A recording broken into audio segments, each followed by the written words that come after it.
My friend took my idea and made millions. I still remember the night I first came up with it. The idea that I swore would change everything. I was sitting on my tiny, squeaky bed in my cramped apartment, the city lights outside flickering like someone was trying to blink Morse code into my life. Most people think inspiration hits like a lightning bolt, but for me it was more like a slow teasing whisper that grew louder until I couldn't ignore it anymore. And the second I understood what I could build, I knew there was only one person I had to talk to: Mason. Mason had been my best friend since middle school. We were inseparable back then, shared everything from comic books to our first awkward crushes. Our bond survived high school, college, even a terrible attempt at starting a band together. He was the guy who'd bail me out of any trouble, the one who laughed at my dumbest jokes and quietly judged me when I deserved it.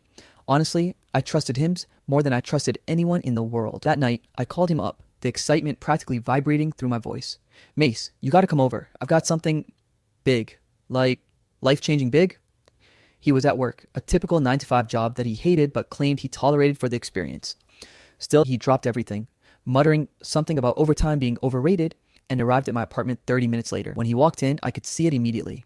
That infectious grin of his, the one that made you forget all your worries, the one that made you believe anything was possible. Okay, hit me, he said, flopping onto my couch like he owned it. I grabbed my laptop, feeling a surge of adrenaline. This wasn't just any idea. This was the kind of thing that could actually stick, something people didn't know they needed until they saw it. I explained it all in a rush, words tumbling out of me like a waterfall. An app, a platform really, that combines social networking with personalized micro-experiences tailored to people's hobbies. Think of it like a Tinder, but for discovering local experiences, workshops, and niche communities based on your interests. It was smart, practical, and most importantly, untapped. Mason listened, leaning forward, eyes wide behind his glasses. He didn't interrupt once, which was rare for him. Usually he'd start cracking jokes, teasing me for getting too excited about another one of my $1,000,000 brainwaves. But not this time. He was quiet, focused. Damn, he finally said, voice low. This is actually brilliant. Like, the kind of thing people would kill to get in on. I laughed nervously. Yeah, I thought about that, but I can't do it alone, Mace. I mean, coding, marketing, all that stuff. I need someone I can trust to. I don't know, help me think it through, refine it, make it actually work. And that's when he smiled, that little half smirk of his, the one that always made me feel like he was in on some secret joke. Well, buddy, lucky for you, you've got me. I didn't hesitate. I handed him my laptop, showed him the wireframes, the mock-ups, the sketches I'd stayed up late perfecting. Mason nodded along, asking questions, offering suggestions, and I swear it was like watching someone breathe life into an idea. Every and yeah, but what if we fueled my excitement, made me feel like maybe, just maybe, we were onto something huge. Over the next few weeks, it became our thing. Late night brainstorming sessions at my apartment, pizza boxes and energy drinks piling up in the corner. Mason would pace while I coded, and then he'd sit down, furiously scribbling notes and diagrams. We were unstoppable, or at least that's how it felt. But now, looking back, I can see the little cracks, the subtle glances, the way Mason sometimes lingered on my laptop screen a second too long, the faint tension in his voice whenever I mentioned funding or investors. At the time, I brushed it off. He was always ambitious, always hungry for more. I thought that was part of what made him a good partner. You really think this could go big? He asked one night, leaning back in my chair, eyes glinting in the dim light. I shrugged. I don't know, maybe, but I think it could. We just have to work smart, get the prototype ready, maybe pitch it to a couple of angel investors and see who bites. He nodded, like he agreed. But then he said something that, in hindsight, should have set off alarms. Yeah, we'll see. Or maybe, some people just don't see the vision the way they should. I didn't think much of it at the time. I mean, Mason was critical sometimes, teasing, making sure I stayed humble. I thought he was just talking about me doubting myself, as usual. The next month was a blur of caffeine-fueled nights, endless coding, mock presentations, and debates over colors, fonts, and user flow. Mason started taking a more active role than ever, not just giving advice, but suggesting entire features, redesigning screens, and even reaching out to some of his old contacts for potential mentorship. I felt a surge of gratitude. Finally, I had someone who believed in this dream as much as I did. We celebrated small milestones: first functioning prototype, first user test, first positive feedback. Every little win made the bond feel unbreakable. I told him one night, Mace, I couldn't have done this without you. Seriously, you're like my brother. And he grinned, clinking his soda can against mine. Yeah, and brothers don't let each other fail. That was the moment I felt completely safe, completely naive. I thought everything was perfect. But then, I started noticing tiny things. He'd stay late after I went to bed, supposedly working on mock-ups, but sometimes the laptop was on different tabs when I checked in the morning. He started asking more pointed questions about my personal plans for investors, about the tech stack, about the user base, things I'd never shared with anyone else. I didn't think much of it. I told myself he was just thorough, obsessed, Committed. After all, this was supposed to be our thing, our baby, our future. One Friday night, while Mason was at work, I was sprawled across the couch, half asleep, when my phone buzzed. An email notification. It was a friend of mine who did freelance UX consulting.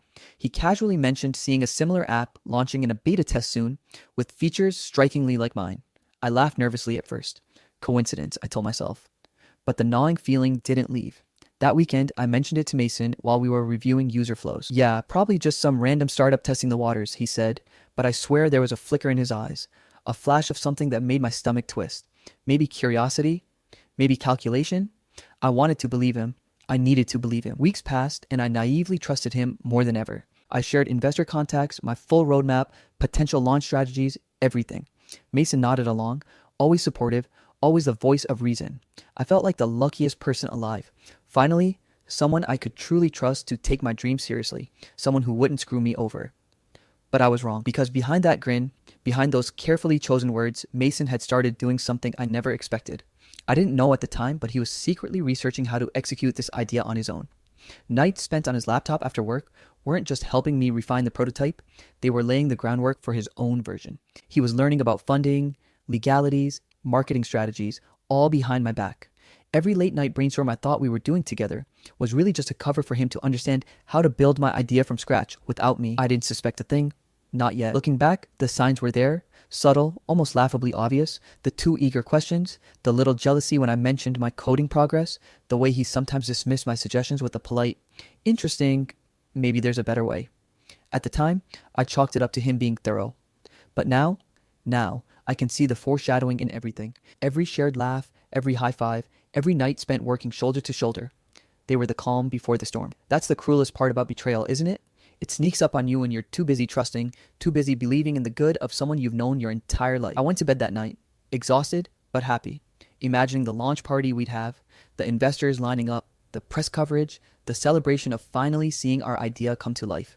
Mason said he was proud, said we were on the verge of something great, and I believed him, fully, completely. I fell asleep, dreaming of success, not realizing that in the shadows of my hope, someone I trusted more than anyone else was quietly plotting to turn my dream into his reality.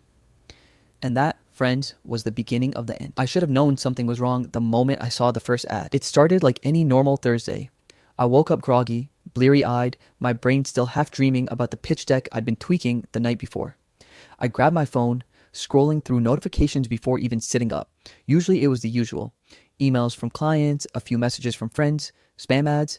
But that morning, something caught my eye. An ad. On Instagram, sponsored content, and not just any ad, it was an app ad. Clean design, catchy tagline, and features that looked painfully familiar. Too familiar. My stomach dropped and I froze mid-scroll. At first, I thought maybe it was coincidence. Apps often borrow ideas, but this? No, this wasn't borrowing. This was my idea. My screenshots, my mock-ups, my late-night sketches, the things I'd shared exclusively with Mason had been turned into a fully functional app. I tapped on it, my hands trembling. The logo was slightly different, the color scheme tweaked, but the core concept, identical. Every feature, every little user interaction I'd agonized over for weeks was here. And the kicker, the founder listed on the App Store was Mason. I stared at my phone numb. My brain refused to process it. No way. He couldn't. Not him. He was my brother, my ride or die, the guy who had promised he'd never let me fail. Yet here it was, glaring at me in full color, monetized, polished, ready for the world, and he hadn't even bothered to tell me. I sat there for what felt like hours, scrolling through app reviews, screenshots, social media posts. People were raving about it. Millions of downloads in just a week. Glowing reviews, even featured on some tech blogs. The money Mason had already made wasn't just hypothetical. It was real, tangible, and growing exponentially by the second. I wanted to scream. I wanted to throw something, but I didn't. Instead, I sat there, frozen. A mix of shock, disbelief, and the deepest kind of betrayal gnawing at my chest. Eventually, I couldn't take it anymore. I called him. Mace, I said, my voice tight, shaking. What the hell is this? There was a pause, just silence. And then that voice, calm, almost too calm. Oh, that?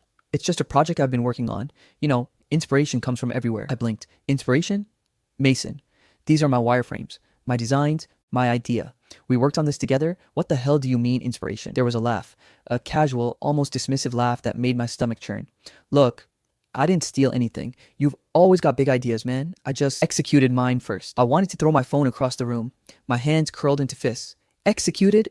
Mason, this is exactly what we talked about. How could you... How could you do this to me? He didn't answer immediately. When he finally did, his tone was carefully measured, almost rehearsed. I didn't do anything wrong. You're thinking too small. I just saw an opportunity and took it. That's life. I felt like I'd been hit with a truck. My chest tightened, my vision blurred. I wanted to argue, to scream, to demand that he explain himself, but the words got stuck in my throat. How could he say that?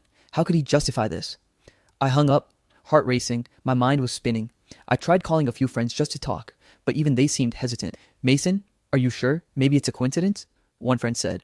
Maybe it's not exactly your idea. Another added, you know how he is?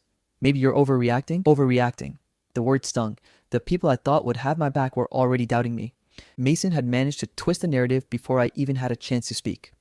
The betrayal wasn't just in his actions. It was in how effortlessly he had everyone else convinced that he hadn't done anything wrong. I spent the entire day staring at my laptop, searching for more evidence, trying to find some way this could be a mistake. But no, it wasn't a mistake. Every screenshot, every app feature, every single line of functionality, it was mine. My blood, sweat, and sleepless nights had been turned into someone else's profit, and that someone else was Mason, my best friend, my brother.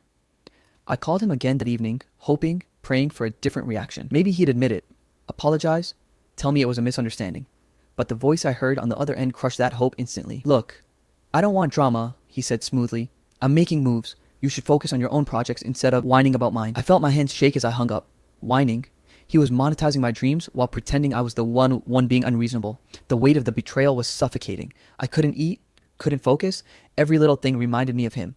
Every joke we used to share, every inside story, every plan we had made together, it all felt tainted now. The next few days were a blur. News articles started popping up. Tech blogs featured the app. Venture capitalists were talking about the concept in podcasts, giving it glowing reviews, calling it innovative and revolutionary. And everywhere I looked, Mason's name was on it. He had millions now. Recognition, praise, all from the work I'd poured my soul into. And me, I was invisible, powerless. I confronted him again, this time in person. I went to his apartment, trembling, fury bubbling just beneath my skin.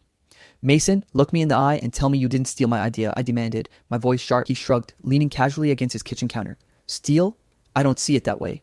I had the drive, the connections, you just had ideas. Ideas aren't worth anything if you don't execute. I laughed bitterly. Ideas aren't worth anything? Mason, I shared everything with you. Everything. We were supposed to build this together, and now I'm doing what anyone would do. He interrupted. You want to be honest? I took the opportunity because you hesitated. You dream, you plan, you talk, and you do nothing. I acted. That's business. I stared at him, mouth dry. Rage and heartbreak twisting together into something I didn't recognize. He wasn't even pretending to feel guilt. He had rationalized the betrayal, made it sound like I was the one in the wrong. Over the next few weeks, I realized just how deep this went. Investors I had reached out to ignored me. People who had praised me for my ideas suddenly acted like they'd never heard of me. Mason's version of the app dominated social media, press coverage, and investor attention. My name didn't exist in the public eye anymore. My dream had been stolen, and the world was none the wiser. I tried to fight back. I reached out to lawyers, explored intellectual property claims, anything that might give me leverage. But Mason had covered his tracks. He had set everything up as if it were his original idea, and I had no proof that I hadn't just been a casual brainstorm partner. The law didn't care about friendship, loyalty, or trust. It cared about evidence, and I had none. Every time I saw a new download notification, every time I read another glowing review, it felt like a knife twisting in my chest. Millions made, my hard work monetized by someone I had trusted more than anyone else in the world. And me, left with nothing but heartbreak and a bitter taste of disbelief. I couldn't talk to anyone about it without sounding crazy. Everyone loved Mason, everyone respected him, and there I was, sitting alone in my apartment, the weight of betrayal pressing down on me, feeling like the world had conspired against me. At night, I'd lie awake, replaying every conversation, every brainstorming session, every late-night coding session. How had I been so blind? How could someone I considered family turn into a stranger overnight? And the worst part was that I didn't even know how to feel anymore. Anger, sorrow, disbelief, they all collided into this overwhelming sense of helplessness. That's when I realized something terrifying. This wasn't just about money. This was about trust, about betrayal, about seeing someone you love reveal the darkness you never thought existed. Mason hadn't just taken my idea. He had shattered the foundation of our friendship, the bond I had believed was unbreakable. I wanted revenge. Not the childish kind, though, trust me, I fantasized about it, but real, strategic, undeniable justice. I knew it wouldn't be easy. Mason had the resources, the recognition, and the world's attention. I had nothing. But something in me snapped that night. Amid the heartbreak and rage, a seed of determination took root. I wasn't going to disappear. I wasn't going to let this betrayal define me. And I certainly wasn't going to let Mason walk away thinking he'd won. I don't know how yet. I don't know when. But I swore to myself that I would find a way to reclaim what was mine. And maybe, just maybe, I would show Mason what it really meant to betray someone who trusted you completely. That's when I knew this was only the beginning. Losing him didn't just break our friendship. It shattered the life I thought I had. That's the thought that woke me up every morning for what felt like an eternity. I would lie in bed, staring at the ceiling, replaying every detail of the betrayal over and over, trying to convince myself that it was all some terrible dream. But the news articles, the social media posts, the App Store rankings, they were real. Mason had taken everything I had built, everything I had poured my energy and soul into, and turned it into a golden empire without me. The first week after I discovered the betrayal, I didn't leave my apartment. I didn't answer calls. I barely ate. I felt hollow, like someone had scooped out my insides and left a vacuum. Friends reached out, some cautiously, some genuinely, but I couldn't bear their pity or their questions. Are you okay? Have you confronted him? Can't you do anything legally? None of it mattered. Nothing mattered. Mason had already won. And I was powerless. I spiraled fast. Nights became endless stretches of staring at my laptop screen, scrolling through Mason's app, reading reviews, and watching download numbers tick upward by the minute. Millions. Millions of downloads. Millions of dollars. And me? Nothing. Just a lingering sense of humiliation and rage. But after the first month, exhaustion finally hit. I couldn't sit in that hole anymore. Something in me, it was faint, fragile, almost invisible, whispered, "You're not done yet." I started small. First, I tried rebuilding my own portfolio, putting together ideas I hadn't shared with Mason, testing the waters of the tech community, and reconnecting with old contacts who had seen me work in the past. But it was harder than I imagined. Every conversation I had, every opportunity I tried to chase, carried a shadow. There was this constant gnawing voice in my head reminding me, he's already there. He's already done it first. I realized then how isolating betrayal can be. It's not just about losing someone, it's about watching everyone else around you start to doubt you, start to see you as the unreliable, bitter, overreacting person you never imagined becoming. Even my closest friends, those who had known both of us for years, started taking Mason's side. He's always had the vision, they'd say. Maybe you weren't ready. That line hurt more than anything Mason had done. One evening, my younger sister, Lily, came over. She was all energy and optimism, the kind of person who could light up a room without trying. She had always been my anchor when life felt heavy, and that night, she forced me to talk. "You look like hell," she said bluntly, sitting on the edge of my bed with a cup of tea. "Stop hiding. You can't just rot in here and expect life to fix itself." I sighed. "It's not that simple, Lil. He stole everything. My idea, my work, my trust. I don't even know if I can recover from this." She rolled her eyes, shaking her head. "You're being dramatic. You're smart, creative, and stubborn. That's literally how you always win at things. Yeah, he screwed you, but that doesn't mean you're done." Her words stung, but they also sparked something. A tiny ember in the corner of my chest I'd almost forgotten existed. Hope. Not blind hope, not naive hope, but a quiet, stubborn spark that whispered, "You're not finished yet." Around the same time, I reconnected with a mentor from college, Professor Patel. He had taught me entrepreneurship and always pushed me to think critically, creatively, and independently. I called him one evening, trying to explain the situation without crying over the phone. Somehow, he listened, and unlike everyone else, he didn't hesitate or pass judgment. "You know," he said slowly, "the best ideas get stolen all the time. That's the nature of the world. But the people who survive aren't the ones who got scooped. They're the ones who adapt, innovate, and build something better. You have that kind of mind. Don't waste it grieving someone else's success." I didn't realize it then, but that conversation shifted something in me. For the first time since the betrayal, I considered that maybe I could fight back. Not just for revenge, but for myself, for my own potential. I began by documenting everything. Screenshots, timestamps, sketches, notes, anything that could serve as proof of ownership. I wasn't naive enough to think the law would solve everything, but having a record made me feel prepared, like I was reclaiming a piece of control that Mason had ripped away. Next came the work, rebuilding my ideas, this time better, smarter, more resilient. I revisited the original app concept and asked myself the hard questions. What worked? What could I improve? How could I make it better than his version? I realized that anger could be a fuel, not just a weight. Every feature I tweaked, every improvement I coded was a tiny act of defiance. But it wasn't just about coding or business strategy. I had to rebuild myself mentally. Mason's betrayal had left cracks, and I had to fill them with resilience. I started exercising again, running at odd hours, pushing myself to exhaustion, not to punish my body, but to clear my mind. Meditation helped too. Funny how breathing could steady a heart so full of rage. Then came the networking. I cautiously started reaching out to investors again, but this time I did it differently. I was more confident, more strategic. I didn't just pitch an idea, I pitched my vision, my creativity, my perseverance. Slowly, some doors began to open. People were impressed not just by the concept, but by my ability to recover from being blindsided and still produce quality work. It was during one of these networking events that I met Naomi. She was sharp, fearless, and had this uncanny ability to see potential where others saw failure. She had a background in tech startups, and when I explained my situation, Mason, the betrayal, the stolen idea, she didn't gasp or scold me. Instead, she leaned forward and said, "Good, let him think he won. You're the one with the vision, not him.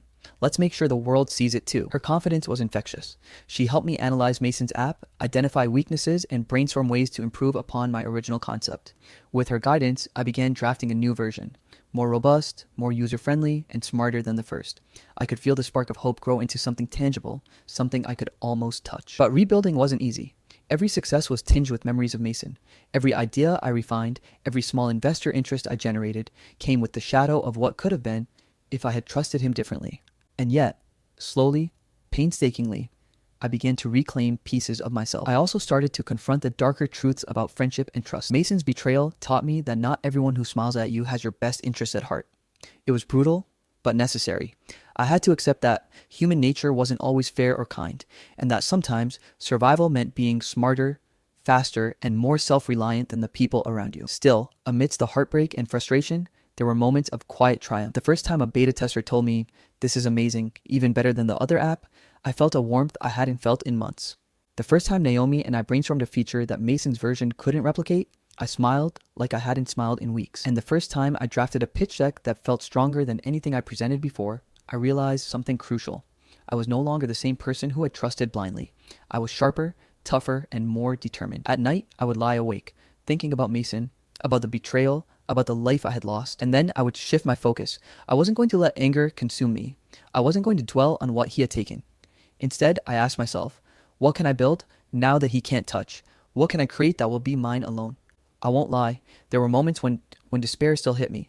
When a social media post or a news article reminded me of Mason's success, my chest would tighten and I questioned my ability to recover.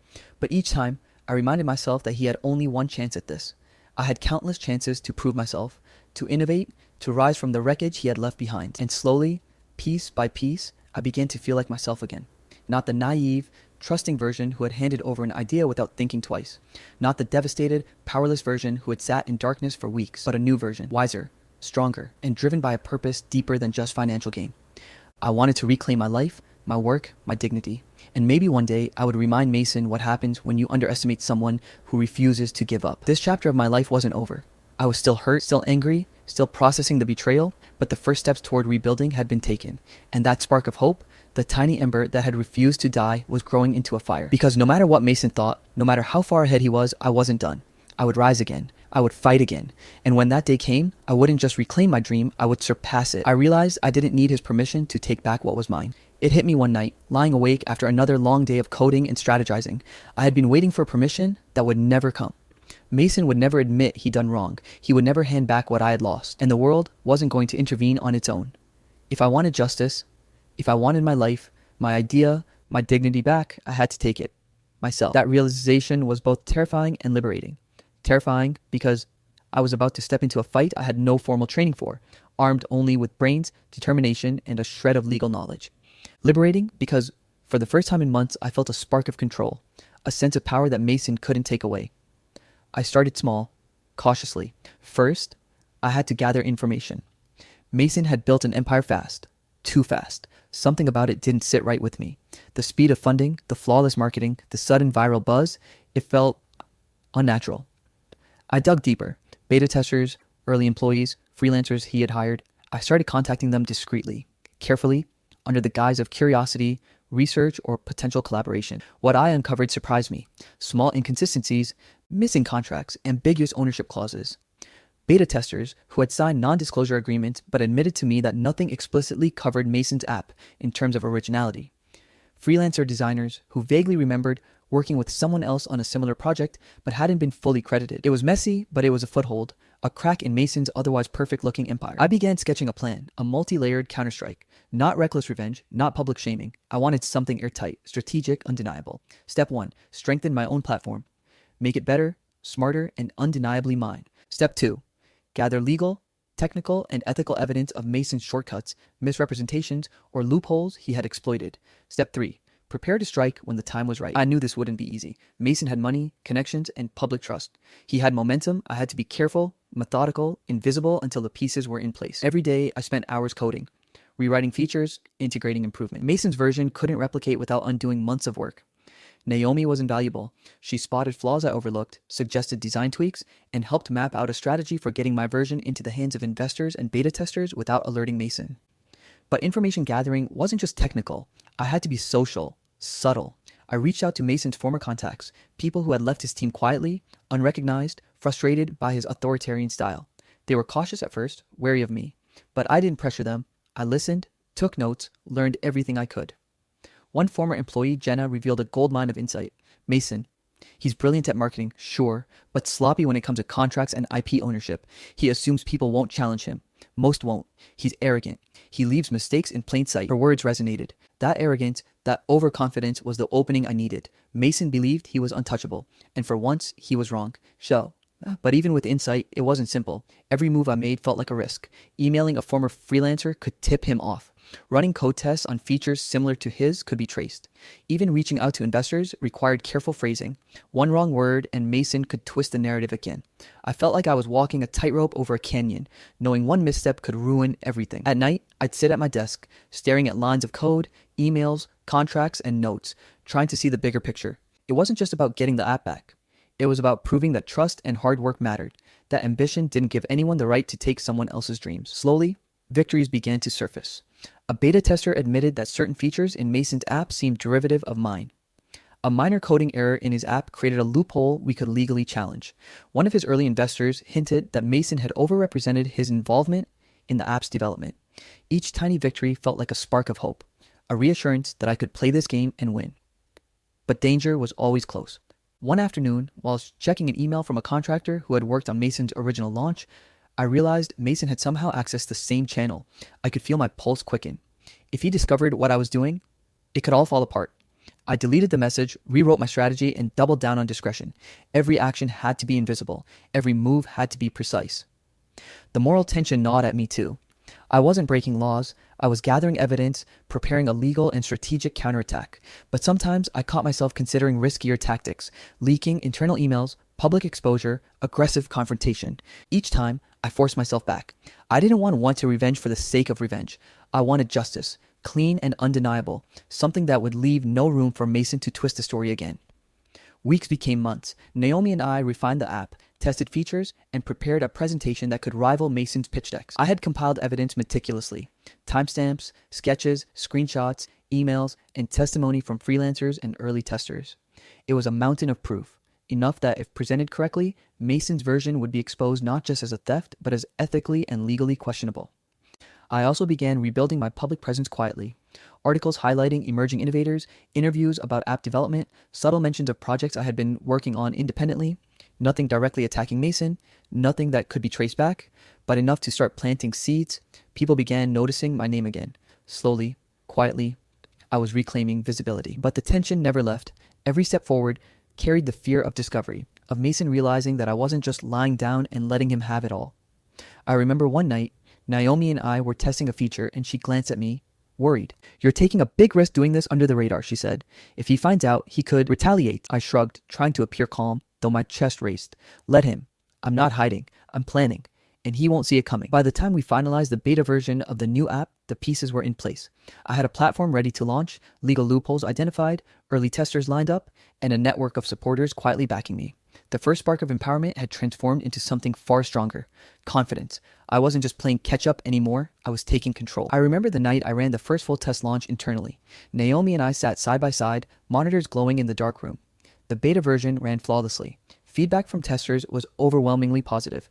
Every tweak we had made improved user experience, security, and performance.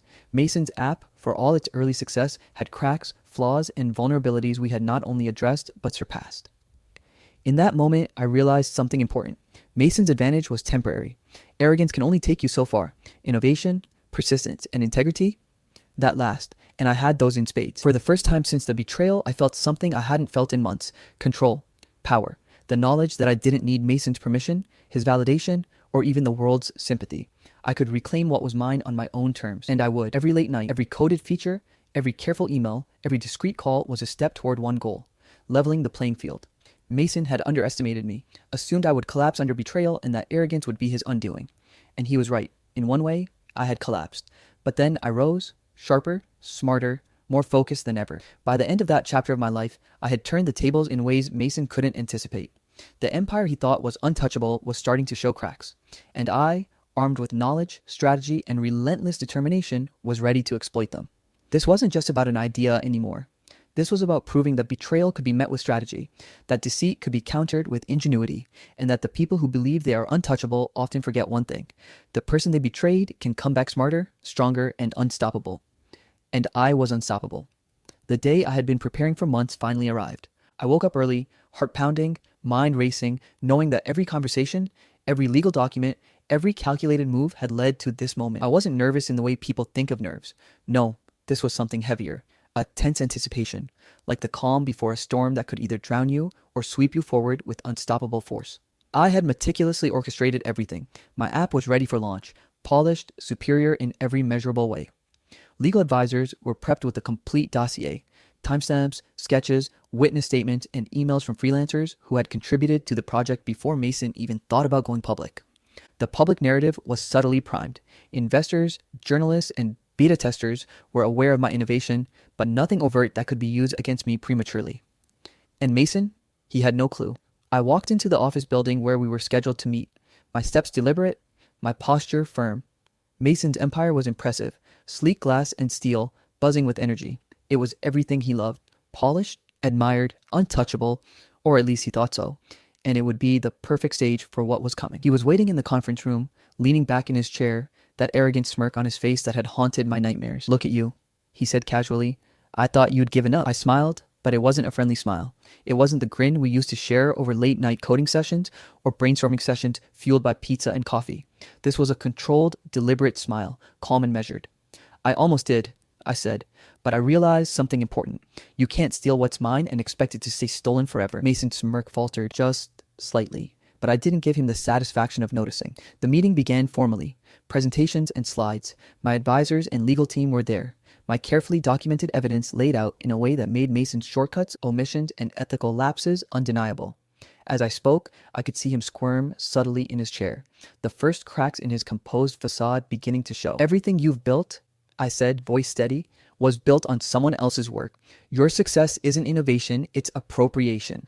And the people you've convinced to admire you, they deserve to know the truth." He laughed a bit too loudly, trying to mask the unease. "Truth? Don't be dramatic. You had ideas. I executed. That's how business works." I shook my head slowly. "Not like this. Not by betraying someone who trusted you completely. Not by turning friendship into a transaction. That's not business. That's theft." The tension in the room was thick enough to cut with a knife. Mason's team exchanged uneasy glances, not used to seeing him confronted with accountability. For the first time, he was facing something he couldn't spin, something he couldn't charm his way out of. I walked them through the evidence methodically. Timestamps of sketches he had access to, emails proving he had seen my original concepts, freelance designers who testified to working with me first, and legal clauses he had overlooked or deliberately ignored. Every point hit with precision, every slide stripped away his defenses. And Mason? He tried. Oh, he tried. His tone shifted between arrogance, denial, and subtle threats, but nothing landed. Every time he opened his mouth, I had a fact, a record, or a witness ready. The smug confidence that had allowed him to betray me so effortlessly was unraveling before my eyes. Then came the moment that I had been preparing for mentally, the reveal of the new app. I pulled up the beta version Naomi and I had perfected. It was elegant, intuitive, and every feature Mason's version had faltered on was improved. The room went silent. Investors and advisors leaned in. Testers' feedback, gathered quietly over weeks, was glowing. Mason's jaw tightened. "That's impressive," he said, voice low, but there was no admiration in it, only fear, grudging acknowledgement, and a hint of panic. I took a deep breath, looking him in the eyes. "This is what happens when you underestimate the person you betray. You can take my idea, my work, my trust, but you can't take my drive. You can't take my integrity, and you can't stop me from creating something better." For the first time, I saw guilt, not full remorse. Mason was too arrogant for that, but the realization that his actions had consequences, that his empire, as polished and admired as it seemed, was built on a shaky foundation. And I, finally, had the power to expose it. He tried one last tactic: charm, manipulation, veiled threats. "You think you're untouchable now?" he asked. You think the world will just rally behind you? I didn't flinch. I had rehearsed every possible reaction, every possible angle he might take. I don't need the world to rally behind me. I just need the truth to be seen. And today it is. The room shifted. Investors whispered. Advisors nodded. Even his closest supporters were beginning to see what I had been saying all along. The facade was cracking and Mason knew it. And then, the most satisfying part? The controlled release of information about the ethical and legal gaps in his app's foundation. Nothing slanderous, nothing reckless, just facts, indisputable and clear. The same people who had once taken his side, believing in his charm and charisma, now faced undeniable evidence. I watched him carefully, studying his expressions as the weight of realization settled in. He saw it, the betrayal, the lies, the shortcuts, the arrogance that had led him here, and he knew, finally, that he couldn't charm his way out. You can't do this, he whispered, almost to himself. I smiled, quietly, resolutely. I already did. You just didn't realize it. There was no dramatic yelling, no fist-swinging confrontation, just clarity, precision, and inevitability. I wasn't angry anymore, not in the raw, burning way I had been for months. I was calm, controlled, empowered. I had turned the betrayal into a lesson, a vindication, and a reclamation all at once. The meeting ended, Mason's empire shaken but not yet destroyed. My app was ready for launch, legal protection solid, reputation rebuilt, and public recognition beginning to ripple quietly. It wasn't just about proving him wrong. It was about reclaiming myself, my work, and my dignity. As I walked out of the building, Naomi at my side, I felt something I hadn't felt in a long time. Peace. Not complete peace. There was more work ahead, but clarity. I had faced the person who had betrayed me, stood my ground, and proven that ambition without integrity is temporary. That friendship, trust, and respect are invaluable, and that the people who hurt you, who betray your trust, can be confronted, not with blind rage, but with strategy, intelligence, and resilience. I glanced back one last time at Mason, who was watching me leave, finally understanding the full weight of what he had done. Too late. And in that moment, I realized a truth that would stay with me forever. Ideas can be stolen, trust can be broken, but determination, integrity, and the courage to rise again, those cannot. I didn't just reclaim what was mine, I had grown stronger, wiser, and more certain of who I was and what I stood for. And Mason, he would never forget it. I lost him as a friend, but I found myself, and that was worth more than millions. It's strange how life works. One day, you're betrayed by someone you thought was your brother in every sense of the word. The next, you realize that losing them might have been the best thing that ever happened to you. I never imagined I'd feel gratitude for Mason's betrayal, but here I was. Grateful not for what he did to me, but for what it forced me to discover about myself. The weeks following our confrontation were surreal. Mason's empire was still intact in terms of downloads and revenue, but cracks had begun to show. Cracks that the world, investors, and even some users were starting to notice. Meanwhile, my new platform, carefully rebuilt, refined, and optimized, was gaining traction quietly but steadily. The launch was a success. Not an overnight viral sensation, but something more sustainable. Organic growth, authentic engagement, and an early adopter community that appreciated my vision and integrity. I remember the day the first real investor approached me on their own initiative. They didn't mention Mason, didn't ask about the drama. They were interested in my product, my ideas, and my ability to execute. That, more than anything, made me feel like I had truly reclaimed my life. Not just the idea, not just the recognition, but my own sense of self-worth. But the real change wasn't in the numbers or the code. It was inside me. I had been broken, humiliated, and enraged. But through all of it, I had learned something crucial. Trust is valuable, yes, but self-trust is invaluable. Knowing your own worth, your own capabilities, and your own boundaries. That's something no one can take away, no matter how cunning or persuasive they are. I began surrounding myself with people who genuinely supported me, who understood collaboration versus exploitation. Naomi became not just a partner in business, but a true friend. Someone who saw my vision and respected it without trying to hijack it. Other collaborators I had met along the way, mentors, freelancers, early testers, became a network of trust and mutual respect. I realized that friendship and professional relationships aren't about proximity or shared history. They're about integrity, respect, and reliability. And Mason, he became a shadow of what he once was in my mind. I didn't hate him anymore. Not completely. There was still a sting when I saw his name in headlines, still a small ache remembering the trust that had been shattered. But it was tempered now by clarity. His actions had consequences, yes, and my careful strategy had ensured that. But the real victory wasn't proving him wrong or seeing him falter. It was that I had reclaimed myself. I spent months focusing on innovation, refining my app, exploring features and solutions that Mason's empire had overlooked. I added tools to empower users, enhanced security, and incorporated features suggested by the very beta testers who had once been skeptical of my abilities. Each improvement was a statement. I wasn't just recovering, I was advancing, evolving, creating something greater than what existed before. And with that growth came recognition. Not the flashy, superficial recognition Mason chased, but meaningful acknowledgement from peers, investors, and users who genuinely valued my contribution. I received emails from people I hadn't spoken to in years, praising my resilience, creativity, and integrity. I got interview requests from industry blogs, podcasts, and even educational platforms, where I could share my experience not as a tale of vengeance, but as a story of perseverance, ethics, and self-belief. Reflecting on all of it, I realized that betrayal has a strange way of clarifying the world. It forces you to evaluate who matters, what's real, and where your true strength lies. I had once believed Mason's friendship was unshakable, that our bond was stronger than ambition or greed. I was wrong, but in losing him, I discovered the people who mattered, the relationships worth nurturing, and the parts of myself I'd overlooked in pursuit of acceptance and validation. I also learned that ambition isn't inherently bad. It's a tool, but how you wield it defines your character. Mason had ambition without empathy, without ethics. I had ambition tempered by creativity, integrity, and a vision larger than personal gain. That difference was what ultimately allowed me to rise, not merely survive.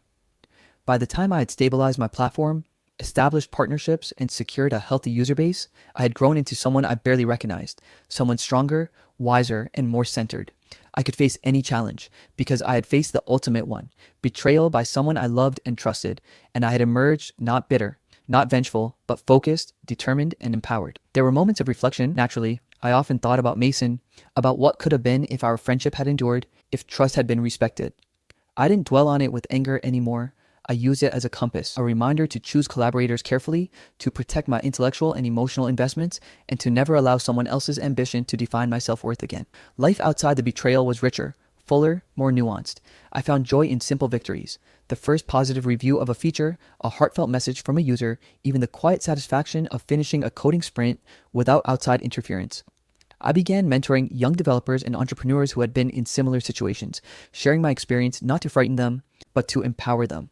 It was cathartic to guide others through challenges I had faced alone. And love, of a sort, found its way back too. Not a romantic love, born out of desperation or distraction, but the love of collaboration, of shared vision, of people who genuinely cared. Relationships built on mutual respect, honesty, and the understanding that success is sweetest when shared ethically. I also learned to forgive. If not Mason personally, then the circumstances, the mistakes, the human flaws that allowed the betrayal to occur. Forgiveness wasn't about him. It was about freeing myself. Holding on to anger, resentment, or obsession over what I had lost would have been the final chain, binding me to his actions indefinitely. Letting go allowed me to step into the future unburdened, and that future was bright. Opportunities I hadn't even considered before began presenting themselves. I was invited to collaborate on projects with innovators whose work I admired. I was approached by investors eager to back ethical, creative, and resilient entrepreneurs. The platform I had rebuilt, my creation, my vision, was being adopted in ways that Mason could never have imagined, touching users' lives, providing solutions, and building a community around integrity and innovation. One quiet evening, I sat at my desk, looking at the skyline from my apartment window, reflecting on the journey. The betrayal, the heartbreak, the long nights of doubt and depression, all of it had led me here. I realized something profound. Losing Mason as a friend, painful as it had been, had created space for growth I never could have achieved otherwise. I had rebuilt my career, my confidence, and my sense of self, not just to recover, but to evolve into someone better, stronger, and wiser. I thought about all the people reading stories like mine who had been betrayed, cheated, or taken advantage of. I wanted them to know that there was hope, that even when the ones you trust most fail you, there is a way forward. There is a chance to reclaim your life, your dreams, and your dignity. It isn't always fast or easy, but it is possible. By the time I finally launched the full version of my platform publicly, the feeling was indescribable. Not the thrill of millions in revenue, not the applause or recognition, but the quiet internal satisfaction of having done it on my own terms, honestly, creatively, and ethically. I had taken back control, not through anger or revenge, but through perseverance, intelligence, and integrity. And in that moment, I smiled. Not at Mason, not at the money, not at the accolades, but at myself. I had survived betrayal, I had grown through heartbreak, I had built something real, and most importantly, I had found myself again. The journey hadn't been easy. It had been painful, exhausting, and often lonely, but it had been worth it. Because in the end, I didn't just reclaim an idea or a platform. I reclaimed my life, my confidence, and my belief in what truly matters. And that belief, more than anything else, was priceless. All right, that's it for today. I hope you enjoyed the story. We have so many more amazing stories coming your way, so make sure you hit that subscribe button. Our goal is to reach 100K subscribers by the end of this year, and we'd love for you to be part of this journey. Thanks for watching, and I'll see you in the next story.